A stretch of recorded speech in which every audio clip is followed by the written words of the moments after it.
Alhamdulillahi Rabbil Alamin alladzi hadana li hadza wa ma kunna linahtadiya laula an hadana Allah.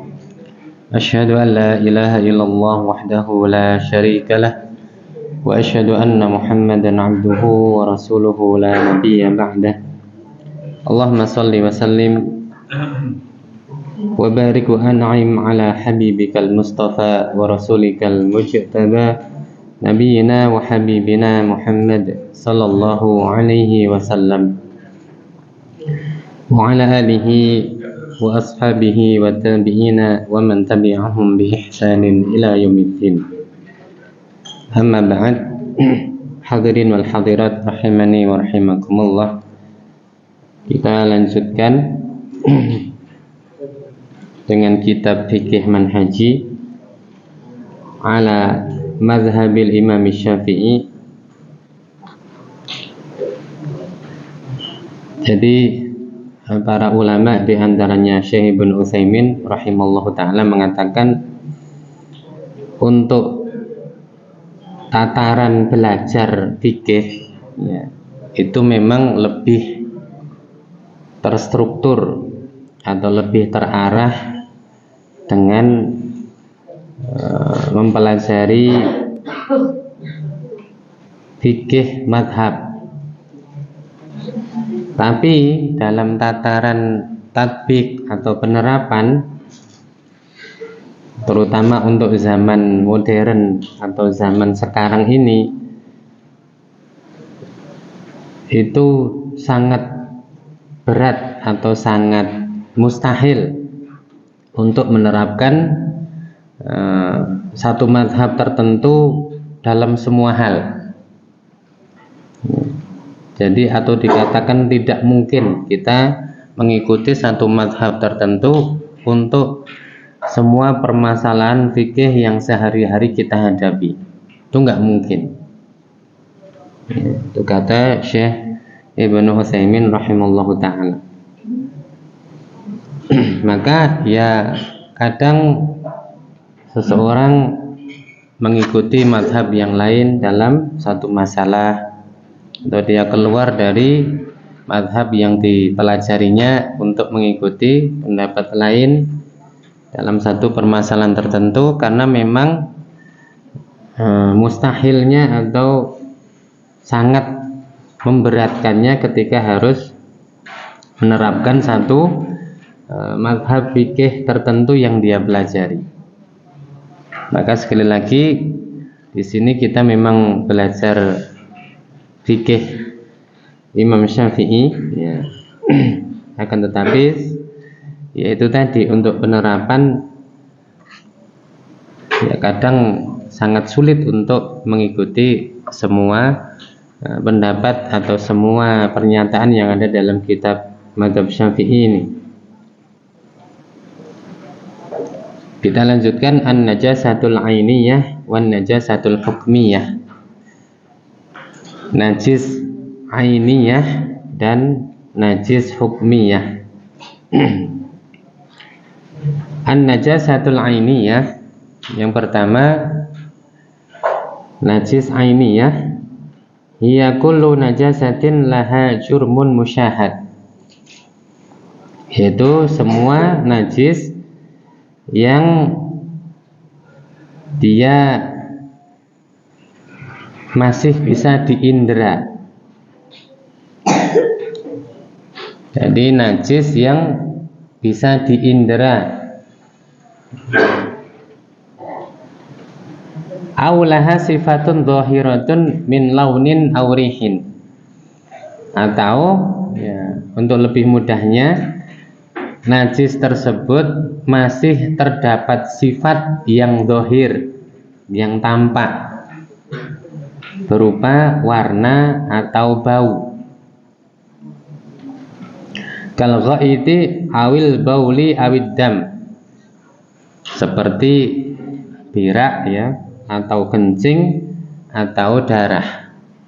Jadi memang najis tersebut masih punya sifat yang tampak, masih kelihatan. oh darah warnanya merah, ya kan masih kelihatan. Atau kencing, baunya apa Pak baunya?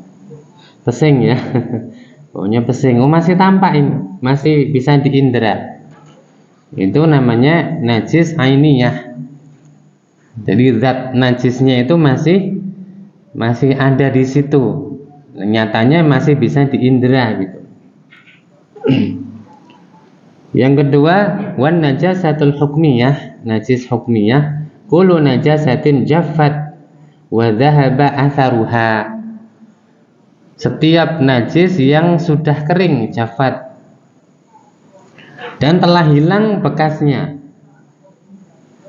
Misalnya kita pakai pakaian tadi kena kencing, tapi sudah kering dan sudah hilang bekasnya.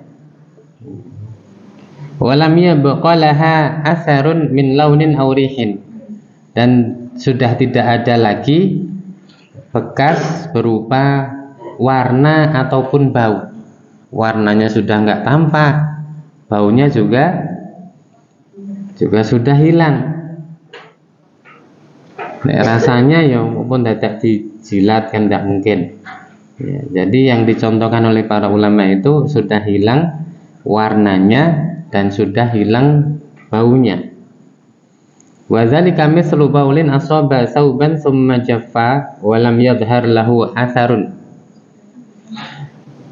Misalnya ya, contoh yang demikian itu adalah kencing yang mengenai pakaian kemudian kering dan sudah tidak tampak lagi bekasnya.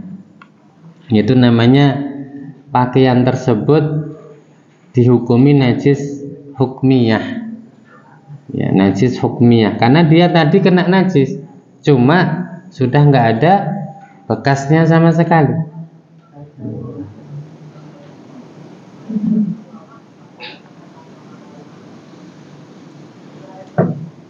Dan yang seperti ini jelas cara mensucikannya lebih mudah. Yang najis mana? Lebih mudah yang mana? Yang hukmiyah ya. Lebih mudah mensucikannya untuk najis yang hukmiyah.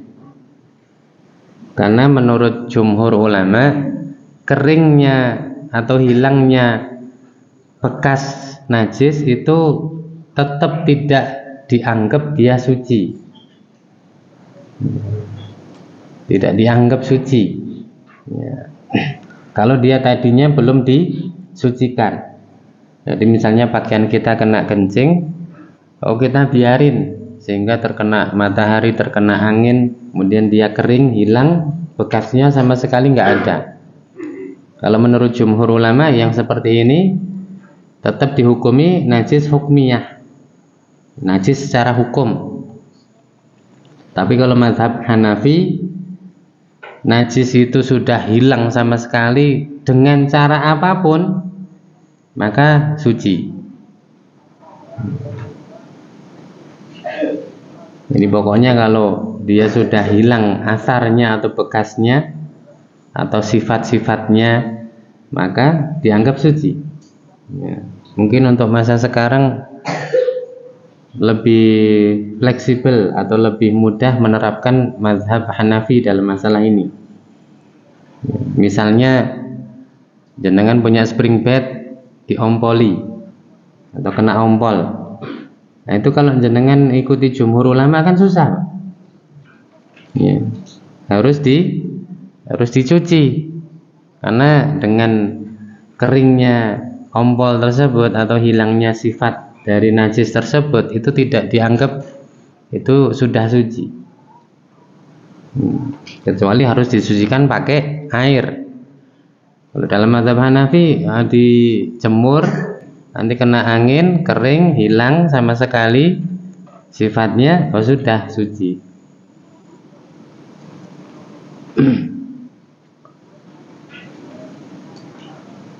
Kemudian an-najasatul mughalladhah wal mukhaffafah wal mutawassithah. Ini istilah-istilah saja ya. Jadi bukan kita menamakan sesuatu yang itu mengada-ada, tidak. Ya. Jadi najis itu dikelompokkan menjadi 3. Yang pertama najis mughalladah. Ini biasa pelajaran kita ketika masih kecil, dan itu benar.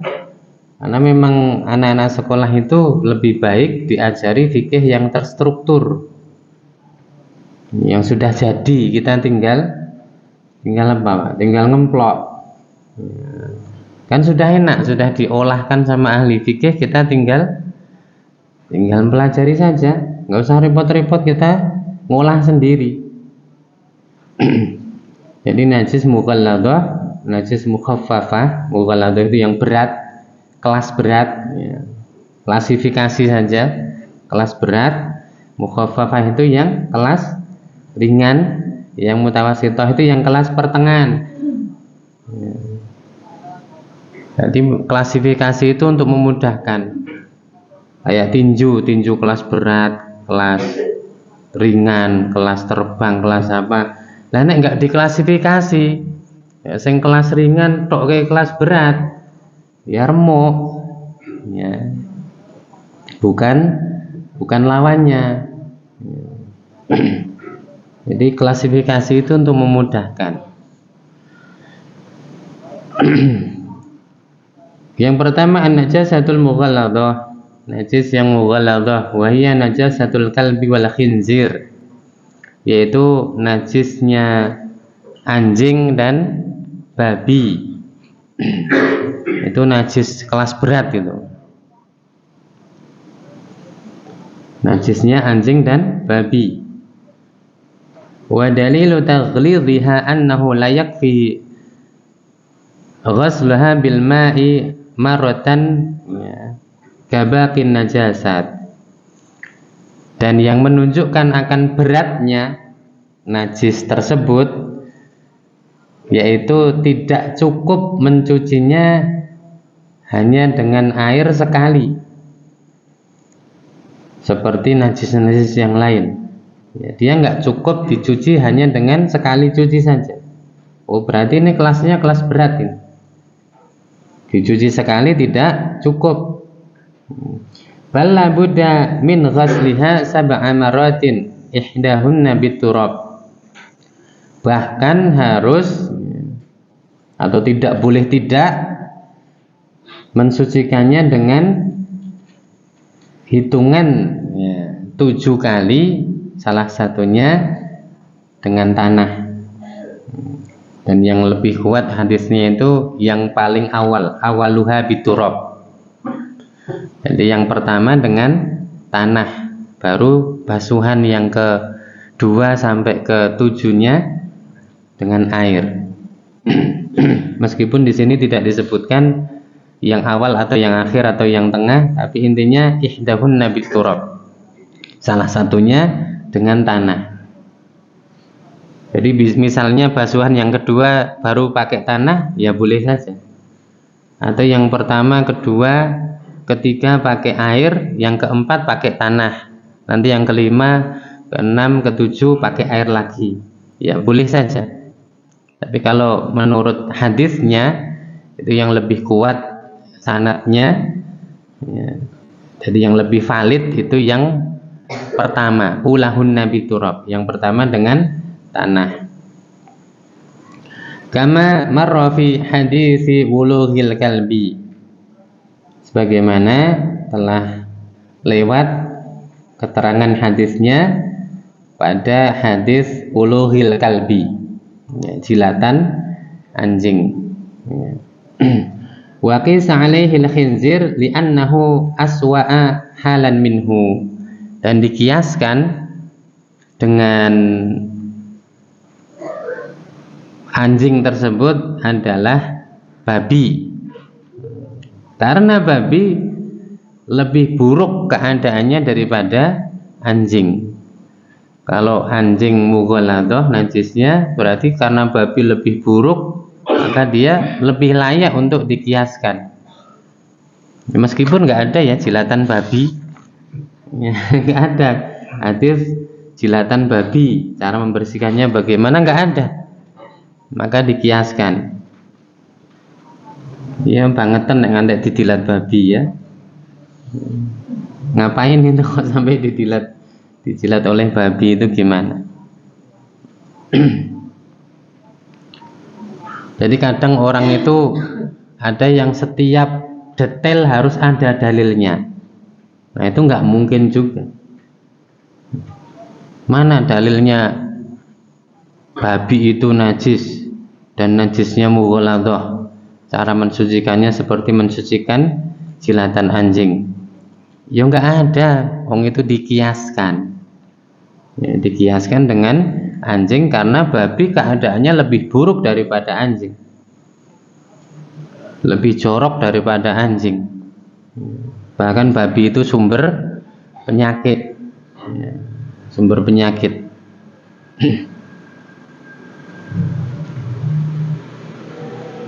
Yang kedua, an-najasatul mukhaffafah, najis yang ringan. Ini kelas ringan ini.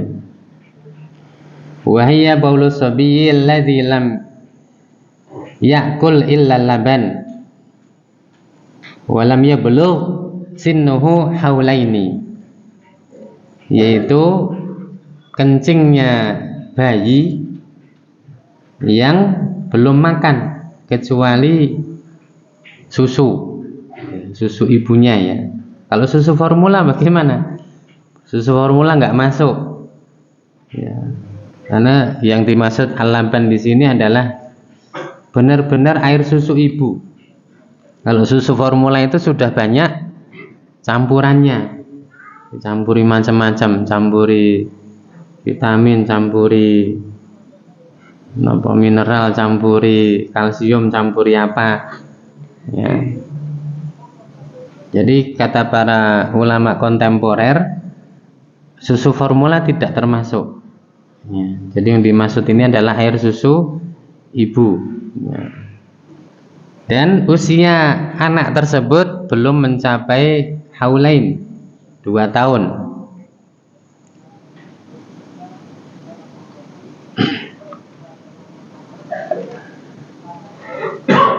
Dan dibedakan ya, kalau bayinya itu laki-laki dan perempuan. Ya. Jadi kalau mazhab Syafi'i dan Hambali itu membedakan cara mensucikan kencing bayi laki-laki dan perempuan yang belum makan kecuali air susu ibu dan belum mencapai usia 2 tahun. Tapi kalau mazhab Hanafi dan Maliki nggak ada perbedaan. Cara mensucikannya ya harus dibasuh, harus dicuci. Ya, tidak cukup diperciki saja. Ya. Wa dalilu kauniha mukhaffafah annaha yakfi rasyuha bil ma'. Dan yang menunjukkan akan ringannya najis tersebut adalah cukup dia diperciki dengan air. Jadi ini ambil air diciprat-ciprati saja. Ya. Diperciki saja, bukan disuntai ya. Bukan, tapi diperciki saja. Bihaitsi ya'ummu rash jami'a mawdhi'in najasati min ghairi sayalan. Di mana percikan tersebut sudah mengenai seluruh tempat yang terkena air kencing tersebut atau terkena najis tersebut tanpa harus mengalir. Jadi diperciki saja basah ya, seluas area yang terkena najis tersebut itu cukup. Nggak harus mengalir airnya. Kalau mengalir itu nanti berarti masuk ke basuhan atau cucian.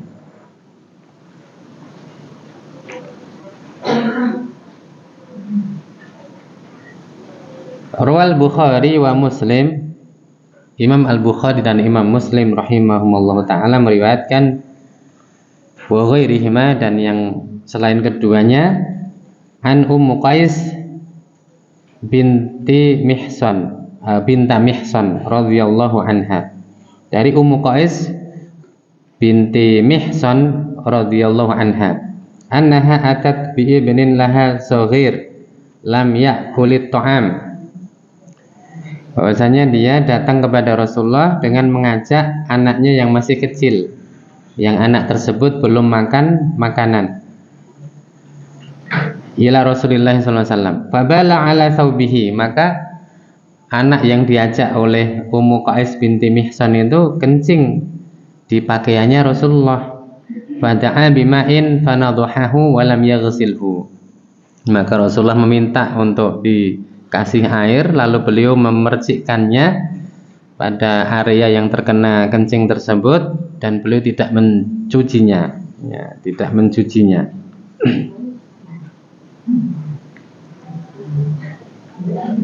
Sebagian ulama ada yang berusaha mencari hikmah. Kenapa kok kalau air kencingnya bayi laki-laki cuma diperciki, kalau bayi perempuan harus dicuci? Di antaranya Imam Syafi'i, beliau mengatakan karena laki-laki itu diciptakan dari tanah dan air, bagaimana penciptaan Nabi Adam alaihissalam. Ya. Kalau wanita itu diciptakan dari apa? Darah dan daging, sebagaimana penciptaan Hawa. Maka itulah yang membedakannya. Ya, ini sebenarnya enggak perlu kita tidak diberatkan kita untuk mengetahui hikmahnya. Intinya ya cuma dibedakan gitu aja. Ada yang mengatakan lagi, seperti ada peneliti ya dari universitas di Irak sana yang mengatakan diteliti secara medis atau secara laborat. Kencing bayi perempuan itu lebih banyak bakterinya, ya. Lebih banyak bakterinya. Kalau yang laki-laki jauh lebih sedikit. Ya, itu ya beberapa analisis saja. Ada yang bedakan lagi, kenapa kok bayi laki-laki cuma diperciki? Karena bayi laki-laki biasanya itu kencingnya nggak teratur. Jadi nggak wayan, ya. nggak kenal waktu. Tapi kalau bayi perempuan biasanya lebih teratur. Ya, mungkin nanti yang punya bayi laki-laki atau bayi perempuan bisa perhatikan apakah benar analisis yang seperti itu. Ya. Maka karena bayi laki-laki tidak teratur, maka lebih diringankan cara membersihkannya. Kalau bayi perempuan karena dia teratur, maka ya diberatkan cara membersihkannya. Ya, lebih ketat lagi. Ya, wallahu alam itu beberapa analisis kenapa dibedakan. Selanjutnya najasatul mutawassithah. Najis mutawassithah wa hiya najasatun ghairil kalbi wal khinzir. Yaitu najis selain anjing dan babi, wa ghairu baulis sabiyil ladzi lam yat'am illa laban. Dan selain dari najisnya kencing bayi laki-laki yang belum makan kecuali air susu ibunya. Berarti selain dari kedua najis yang telah disebutkan tadi, selain najis mughalladah dan najis mukhaffafah, itu berarti najis mutawassithah. Wa dzalika mithlu baulil insan. Yang demikian itu contohnya adalah kencing manusia, warosil hayawan, dan kotorannya hewan, wadam, dan juga darah. Karena ini mazhab Syafi'i, kotoran hewan semua dihukumi najis. Kencingnya, birahnya, semua najis. Ya. Kalau dalam mazhab Maliki dan Hanbali atau Al-Hanabilah, kalau hewan tersebut halal untuk dimakan, halal dagingnya, maka kotorannya tidak najis. Tapi dalam mazhab Syafi'i ini enggak dibedakan. Semua kotoran hewan najis. Entah dia boleh dimakan, dia tidak boleh dimakan, semua najis. Tapi kalau mazhab Maliki dan Hambali, hewan yang halal dimakan itu tidak najis kotorannya. Wa summiyat mutawassithah li'annaha la tadhur birash atau birashi ya. Dinamakan najis pertengahan karena dia tidak bisa suci dengan sekedar diperciki. Wala yajibu fiha tikrarul ghusli idza zalat anhuma ainuha bi ghuslatin wahidah. Dan tidak wajib untuk mengulang basuhan atau pencucian apabila telah hilang ain atau zat najisnya tersebut dengan satu kali cucian. Ini yang dinamakan mutawasitoh. Karena kalau cuma diperciki nggak cukup, tapi kalau dicuci sekali sudah hilang zatnya, maka sudah cukup. Nggak seperti anjing dan babi yang harus diulang sampai 7 kali. Itu alasan dinamakan najis mutawasitoh atau pertengahan. Rawal Bukhari an Anasin radhiyallahu anhu qala, Imam Al-Bukhari meriwayatkan dari Anas bin Malik radhiyallahu anhu, ia berkata, kana Nabi sallallahu alaihi wasallam idza tabarraza. Dahulu Nabi sallallahu alaihi wasallam apabila ingin untuk tabarraza itu ya buang hajat ya. Beliau keluar ke tempat yang jauh dari manusia untuk buang hajat. Tabarraza li hajatihi. Ataituhu bima'in fayaghsilu bihi, maka aku pun membawakan untuk beliau air dan beliau bersuci dengannya. Ya, maksudnya apa? Cebok ya, cebok dengan air tersebut. Wa rawal Bukhari wa Muslim, Imam Al-Bukhari dan Imam Muslim meriwayatkan an Ali radhiyallahu anhu, dari Ali bin Abi Thalib radhiyallahu anhu. Qala, ia berkata, kuntu rajulan madza'an. Dahulu aku adalah seorang laki-laki yang madza'an. Madza'an itu katsiru khurujil madhi. Ya, banyak atau sering keluar madhi. Ini Ali bin Abi Thalib mengatakan, dahulu aku adalah seorang laki-laki yang sering keluar madhi. Maka ini menunjukkan bolehnya menyebutkan satu perkara yang mungkin dia malu akan perkara tersebut lil maslahah, untuk kemaslahatan ya. Ya kan orang malu sebenarnya menyebutkan kalau dia ini sering keluar madhi, tapi beliau sebutkan ini karena ada maslahat. Maslahatnya apa? Ya ingin tahu solusinya. Fastah, yaitu an asala Rasulullah sallallahu alaihi wasallam, maka aku pun malu untuk menanyakannya kepada Rasulullah sallallahu alaihi wasallam. Kalau di hadis yang lain ada tambahan karena kedudukan putrinya yaitu Fatimah, kan Fatimah istrinya Ali bin Abi Thalib. Jadi aku malu tanya kepada Rasulullah karena kedudukan putrinya. Fa'amartul Miqdad ibn al-Aswad, maka aku pun memerintahkan atau meminta tolong Miqdad bin al-Aswad ya.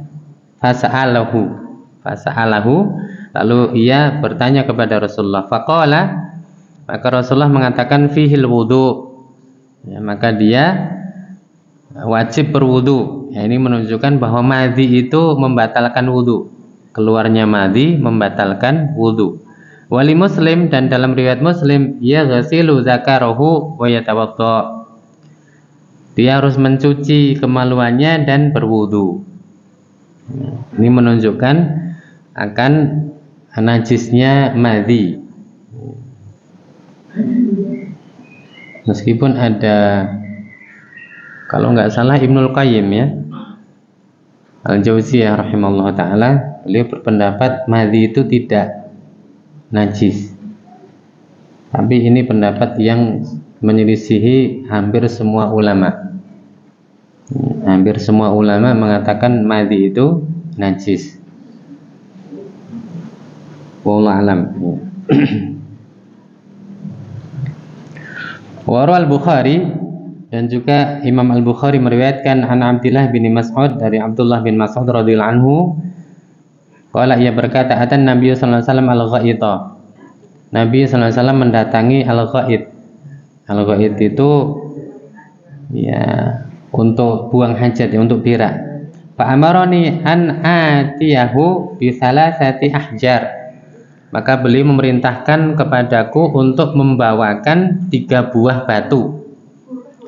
Fa wajadtu hajaraini wal tamastu salisa falam ajiduhu. Maka aku pun mendapatkan atau memperoleh 2 buah batu, lalu aku pun mencari yang ketiganya, tapi aku tidak mendapatkannya. Fa akhadtu rausatan, maka aku pun mengambil rausah, ya. Rausah itu kotoran hewan yang sudah kering, bukan kotoran hewan yang masih basah, ya. Yang sudah kering, yang sudah kayak batu gitu. Karena di sana kan panas, ya, dan mungkin di fadha, di padang pasir gitu. Jadi kotoran hewan itu saking kerasnya kayak batu gitu. Karena Abdullah bin Mas'ud nyari batu yang ketiga nggak dapat, maka beliau ambil itu. Fa'ataituhu biha, maka aku pun memberikan kepada beliau. Jadi 2 batu, satunya kotoran hewan. Fa'akhadhal hajaraini wa al-qarausata. Maka beliau pun mengambil yang 2 buah batu dan membuang kotoran hewan tersebut. Wa qala hadza riksun, dan beliau bersabda, ini najis, ya. Jadi kotoran hewan ini najis, ya. Dan ini yang dipakai oleh mazhab Syafi'i. Pokoknya kotoran hewan ya najis. Tapi kalau diteliti lagi dalam atau dengan ilmu hadis, kotoran hewan yang diambil oleh Abdullah bin Mas'ud itu kotoran hewan apa? Itu ternyata kotoran khimar. Khimar keledai, ya. Keledai Cina. Khimar kan haram, ya, berarti dia tidak boleh dimakan dagingnya. Kalau kotorannya najis, iya. Tapi kalau kotoran hewan yang boleh dimakan dagingnya, tidak, itu. Karena yang diambil oleh Abdullah bin Mas'ud itu kotoran khimar, ya. Jadi tidak bisa juga dipakai untuk menghukumi najis semua kotoran hewan.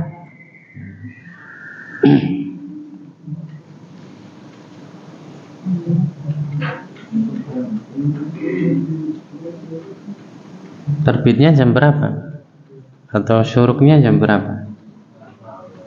15 itu sudah isyraq, sudah naik 1/4, sudah ditambah 1/4. Oh.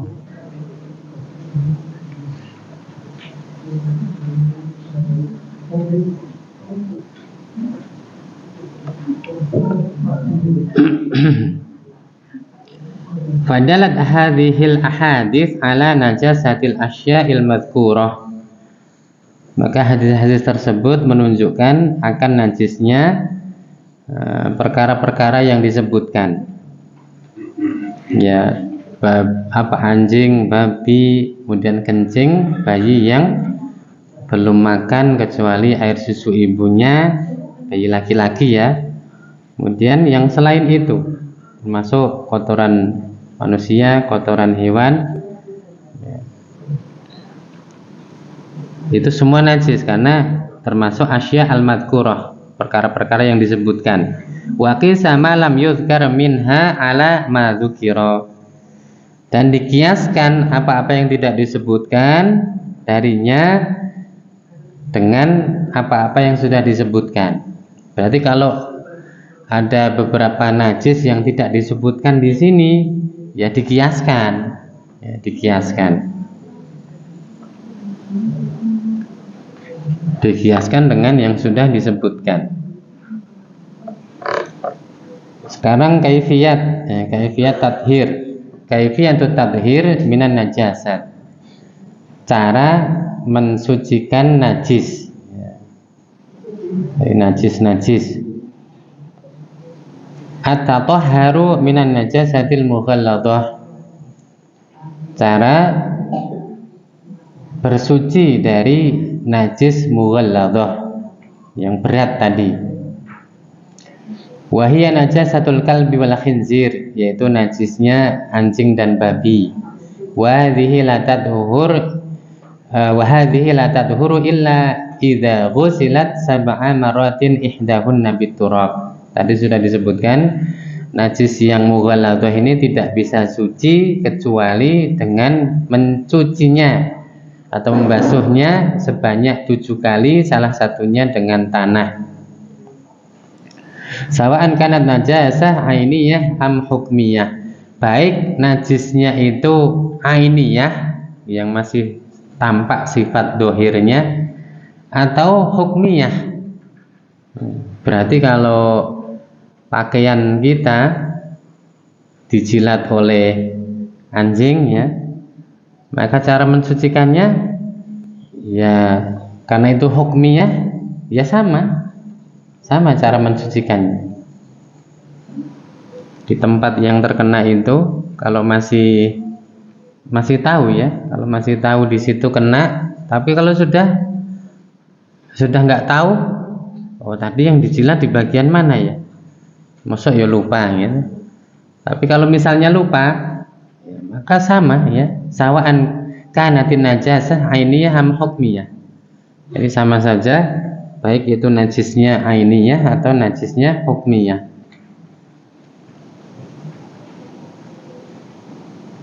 Nah, pengen praktis ya dibuang wae. Repot ya, dibuang aja selesai. Udah dijilat anjing, maksudnya mungkin digigit anjing, ya, nanti takut kena apa-apa, buang ya nggak apa-apa, ya. Tapi kalau masih bisa dipakai, masih bisa dimanfaatkan, ya dicuci. Cucinya sama sebanyak 7 kali, salah satunya dengan tanah. Sawa'an kanat ala thawbin au badanin au makanin. Nah ini sama saja, ya, baik najis tersebut terdapat pada pakaian atau badan atau tempat. Wa dalilu dzalika haditsu ulughil kalbi. Dalilnya tadi hadis tentang jilatan anjing. Maka nanti kalau jenengan dengar hadis ulughil kalbi, hadis jilatan anjing, ya itu tadi hadis yang memerintahkan untuk mencuci sebanyak 7 kali, salah satunya dengan tanah. Alladzi marra dzikruhu, yang sudah lewat penyebutannya. Ya, berarti kalau yang kena jilatan anjing itu badan, ya tetap dicuci sebanyak 7 kali, karena sama saja, baik itu pakaian, badan atau tempat. Kalau yang terkena tempat, ya, di sofa misalnya, gimana? Ya sama, itu kan di tempat, ya sama. Makanya nggak usah ngingu anjing, ya, nggak usah deket-deket sama anjing, repot nanti, repot kita sendiri. Nggak usah deket-deket babi, nggak usah ternak babi, repot nanti.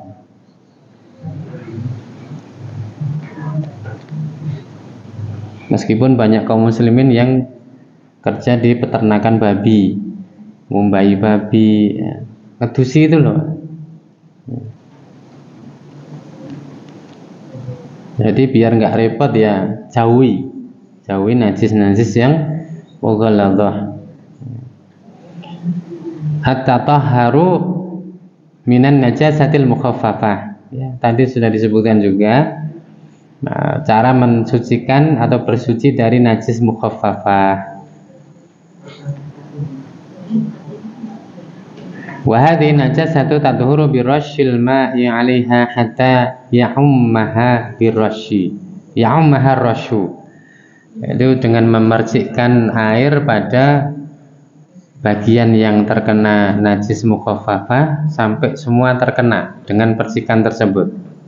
Dan misalnya areanya sebulatan gini, ya ini semua harus kena, atau segini semua harus kena. Jadi nggak cuma di tengahnya atau di samping-sampingnya, nggak, semua harus kena.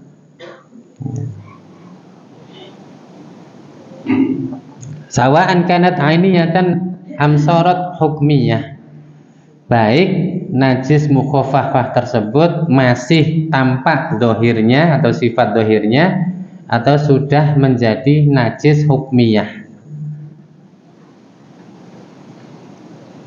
Wasawa'an kanat alal jism, dan sama saja yang terkena najis itu pada badan, awil thawb atau pada pakaian, awil makan atau pada tempat. Misalnya bayinya laki-laki yang belum makan kecuali air susu ibunya kencing di lantai, ya sama cara mensucikannya, diperciki yang area terkena kencing tersebut sampai mengenai seluruh permukaan atau area yang terkena najis itu. Tapi sekarang udah nggak repot ya, ada pempes.